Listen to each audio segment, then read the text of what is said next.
Iron Talk is brought to you by Case IH. For more information about the full line of Case IH equipment and how you can boost your productivity, visit caseih.com. Case IH, for those who demand more.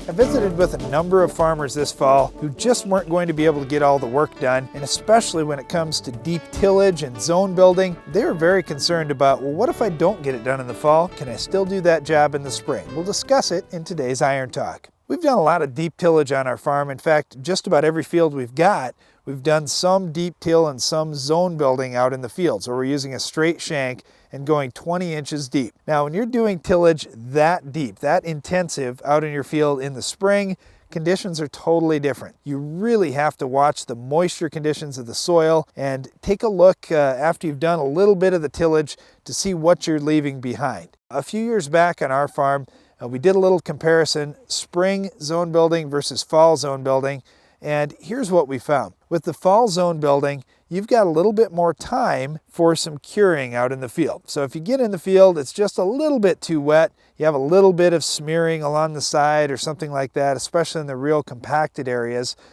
you've got some time for that freeze-thaw activity, for moisture to get down in there in the spring, for things to break up a little bit more before your crop. When you're doing deep zone building in the spring, right before you're going to go in and plant, for a couple reasons you're going to have some concern. One, doing that type of tillage in the spring, it's even going to be more loose than it was doing it in the fall. So you've got those issues to deal with as you're trying to plant, that you could be sinking or it could be pulling a wheel off to the side, those kind of things.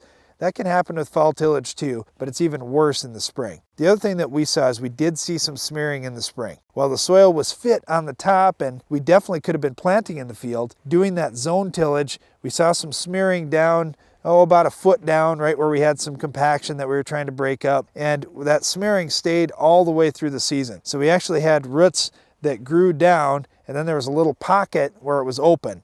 And the roots, we did get enough moisture that year that the roots were still okay, but they aren't doing you a whole lot of good when they're hanging there in an empty pocket. So you can do some spring zone building. You're just going to have to be really cautious. If you've got areas that are too wet, I'd prefer to wait till next fall. That's it for today's Iron Talk, and now back to the show.